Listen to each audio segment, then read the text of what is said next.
அனைத்து இந்திய அண்ணா திராவிட முன்னேற்ற கழக தலைமையிலே அமைக்கப்பட்டுள்ள தேசிய ஜனநாயக கூட்டணியுடைய கட்சிகள் ஏற்கனவே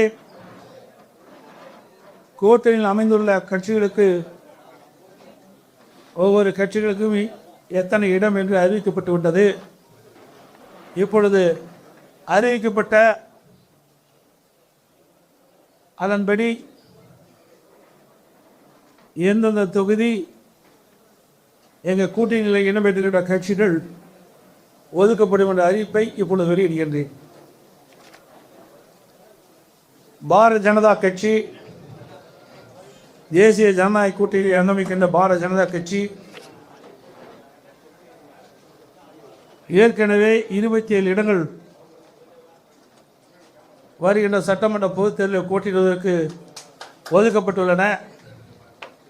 அதில் 27 தொகுதியுடைய பின்வருமாறு: 1 மயிலாப்பூர், 2வது தளி, 3வது மொடக்குறிச்சி, 4வது உதகமண்டலம், 5வது அமனாசி, 6வது திருப்பூர் தெற்கு, 7வது கோயம்புத்தூர் வடக்கு, 8வது கந்தரகோட்டை, 9வது புதுக்கோட்டை, 10வது திருப்பத்தூர், 11வது மதுரை தெற்கு, 12வது சாத்தூர், 13வது திருச்செந்தூர், 14வது வாசுதேவநல்லூர், 15வது ராதாபுரம், 16வது நாகர்கோவில், 17வது விளவன்கோடு, 18 ஆவடி, 19வது திருவண்ணாமலை, 20வது தஞ்சாவூர், 21வது திருவாரூர், 22வது அறந்தாங்கி, 23வது மானாமதுரை, 24வது ராமநாதபுரம், 25வது குளச்சல், 26வது பத்மநாபபுரம், 27வது ராசிபுரம் தனி. இந்த 27 சட்டமன்ற தொகுதியிலும் பாரதிய ஜனதா கட்சி போட்டியிடும்.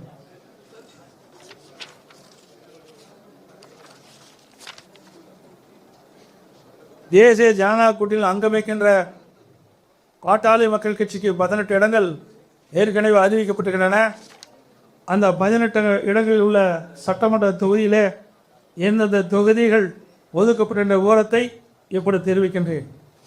1 சேலம் மேற்கு, 2வது தர்மபுரி, 3வது பெண்ணாகரம், 4வது விக்கிரவாண்டி, 5வது சோளிங்கர், 6வது மயிலாடுதுறை, 7வது திருப்போரூர், 8வது உத்திரமேரூர், 9வது ஜெயங்கொண்டம், 10வது போலூர், 11வது செஞ்சி, 12வது விருதாச்சலம், 13வது ரிஷிவந்தியம், 14வது காட்டுமன்னார் கோயில், 15 கீழ்வேலூர், 16 பெரம்பூர், 17 சேலம் வடக்கு, 18 அம்பத்தூர். இந்த 18 சட்டமன்ற தொகுதிகள் பாட்டாளி மக்கள் கட்சி போட்டியிடும்.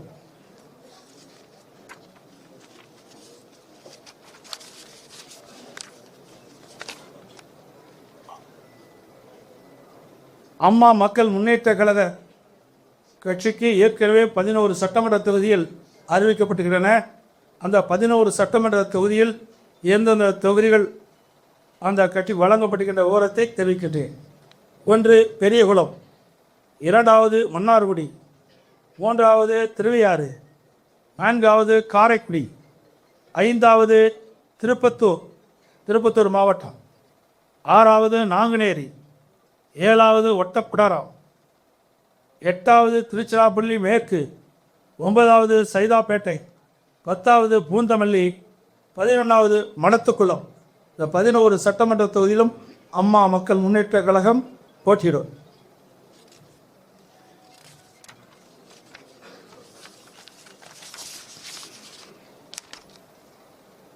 தமிழ் மாநில காங்கிரஸ் கட்சிக்கு 5 சட்டமன்ற தொகுதிகள் ஒதுக்கப்பட்டுள்ளன. அந்த தொகுதியினுடைய விவரங்கள்: 1 ஒட்டஞ்சத்திரம், 2 ஈரோடு மேற்கு, 3வது ராணிப்பேட்டை, 4வது கிள்ளியூர், 5வது கும்பகோணம். இந்த 5 சட்டமன்ற தொகுதியில் தமிழ் மாநில காங்கிரஸ் கட்சி போட்டியிடும்.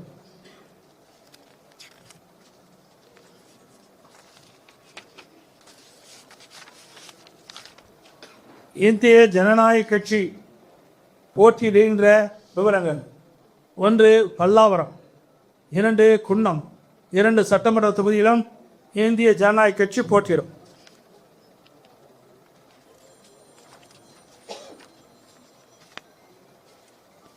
தமிழக மக்கள் முன்னேற்ற கழகத்திற்கு ஒரு இடம் ஒதுக்கப்பட்டிருந்தன. அதனுடைய விவரம்: விருதுநகர் மாவட்டம் ராஜபாளையம் சட்டமன்ற தொகுதி ஒதுக்கப்பட்டிருந்தது.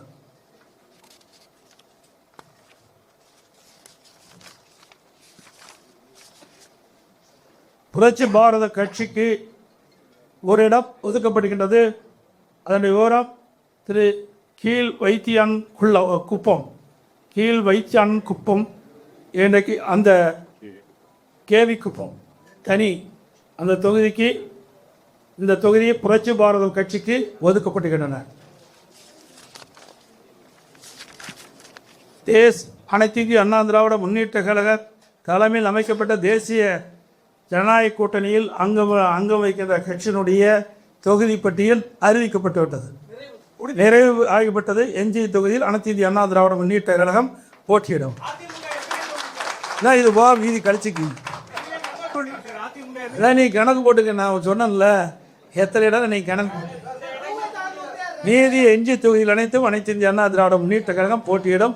விரைவில் என்னுடைய போட்டியிடும் தொகுதிகள் அறிவிக்கப்படும்.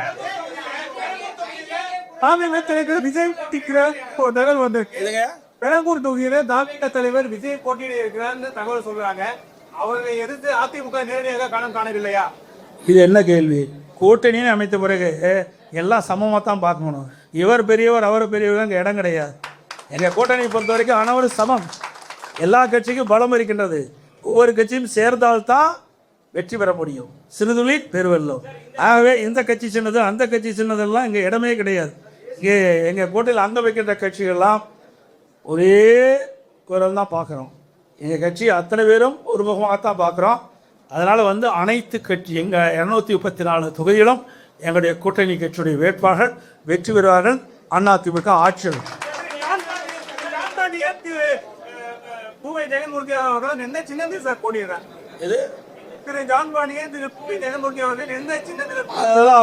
எங்களெல்லாம் திமுக மாதிரிலாம் கண்டிஷன் கிடையாது. எங்கள் கட்சியில் இருக்கிறதெல்லாம் ஜனநாயக முறைப்படி செயல்படுகிற கட்சி. அந்தந்த கட்சிகள் என்ன விருப்பம் இருக்குதோ அந்த கட்சியின் அடிப்படையில் போட்டியிடும்.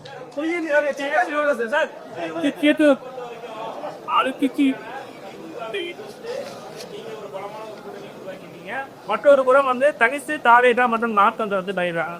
இப்ப இந்த தேர்தல் மூலமா இந்த எதிர்ப்பு ஓட்டுகள், அதிருப்தி ஓட்டுகள், அரசியல் அதிருப்தி ஓட்டு பிரியறதுக்கான வாய்ப்புகள் சொல்லப்படுது. இது உங்களுக்கு கிட்ட அது பாதகமா சாதகமா? ஊடக நபருக்கும் பத்திரிகை சொல்லி தெரிய வேண்டிய அவசியமே இல்லை. பிரதான கட்சி அதிமுக கட்சி. எங்கள் கூட்டணியில் அங்க வைக்கின்ற கட்சிகள்லாம் வாக்கு வங்கி உள்ள கட்சிகள். நாங்கள்லாம் ஒன்றாக சேர்ந்திருக்கிறோம். எதிர்ப்பு ஓட்டு எங்கள் கூட்டணியில் அங்கம் வைக்கின்ற கட்சிகள் போட்டியிடுற தொகுதிக்கு தான் கிடைக்கும். அதில் எந்த மாறுபட்ட கருத்து இல்லையா?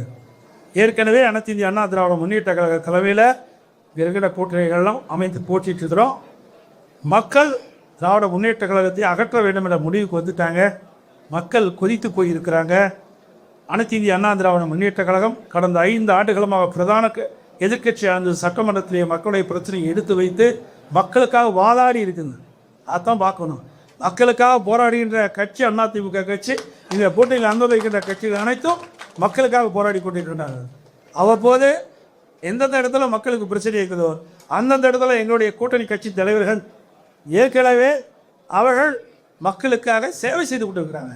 மக்களுடைய பிரச்சனையை தீர்ப்பதற்காக அரசுடைய கவனத்திற்கு கொண்டு வருவதற்காக போராட்டங்களும் ஆர்ப்பாட்டம் நடத்தி கொண்டிருக்கிறார்கள். ஆக அப்படி இருக்கின்ற பொழுது எதிர்கோட்டைக்கு கிடைக்கும். மக்களுக்காக யார் குரல் கொடுக்குறாங்களோ அவருக்கு தானே கிடைக்கும். வீட்டில் இருக்கிறவங்களுக்கு கிடைக்காது.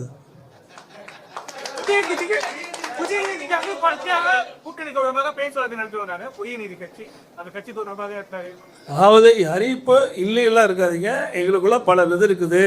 எங்களுக்குள்ள பேச்சுவார்த்தை இருக்குது. சில கட்சிகள் இருப்பாங்க, சில கட்சிகள் வைக்க மாட்டாங்க.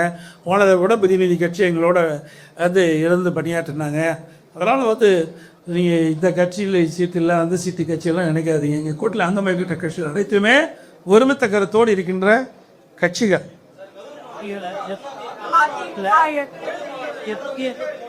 மேல ரத்தாரிக குசை வாக்காளர் அடைச்சி வச்சு சாப்பாடு அவங்க பிரியாணி சரக்கு காசு எல்லாம் போட்டுருக்காங்க. ஏற்கனவே கடந்தது இதே மாதிரி அப்படி பண்ணியிருக்காங்க. குளத்தூர் அண்ணா நகர் கட்டணம் தெரிஞ்சீங்க பாகாவுடைய லைபேசி எண்ணை வாங்கி கூகுள் பே மூலமாக பணம் அனுப்புறதா போடுவாங்க.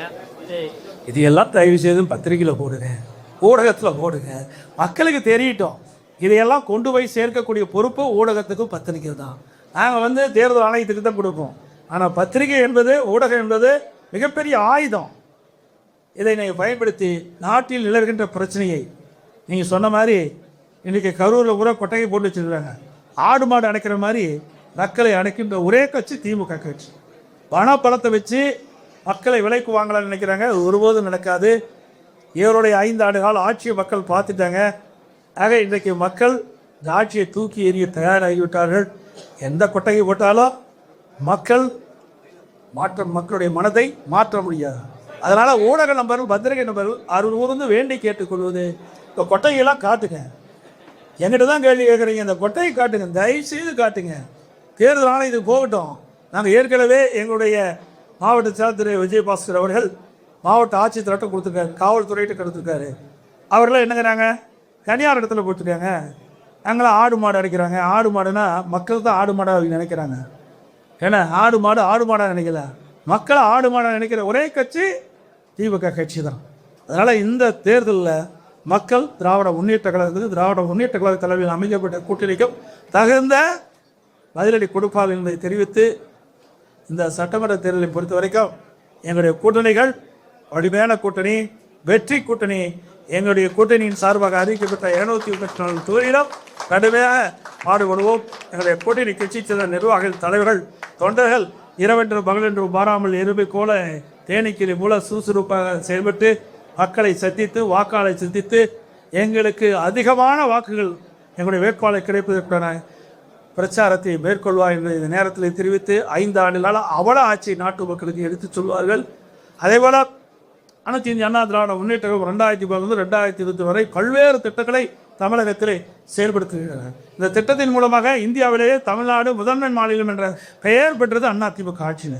ஆனால் திமுக ஆட்சியில் கடன் வாங்குவதில் முதல் மாநிலம் என்ற பெயர் பெற்றது திமுக. இதெல்லாம் நாங்கள் மக்களிடத்தில் எடுத்துச் சொல்லுவோம். சட்ட ஒழுங்கு அடியோடு சீர்கட்டுள்ளது. பாலியல் கொடுமை நடக்காத நாளே இல்லை.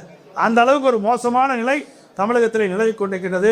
அதே போல் மத்திய அரசிடமிருந்து பல்வேறு திட்டங்கள் தமிழகத்துக்கு வந்திருக்கு. மெட்ரோ ரயில் திட்டம் ஒரே நேரத்தில் 63 கோடி ரூபாய் அடிக்கல் நாட்டப்பட்டது. மத்திய உள்துறை அமைச்சர் மரியாதைக்குரிய அமித்ஷா அவர்கள் இங்கே வந்து அடிக்கல் நாட்டினார். அதோட பல சாலைகள், தேசிய நெடுஞ்சாலைகள் அமைக்கப்படுகின்றன. அதேபோல் விமான போக்குவரத்துக்காக இன்றைக்கு அதனுடைய கட்டமைப்பெல்லாம் விரிவுபடுத்தப்படுகிறது. புதிய விமான நிலையங்கள் பார்த்தீங்கன்னா தூத்துக்குடி திறந்திருக்கிறாங்க, திருச்சி திறந்திருக்கிறாங்க.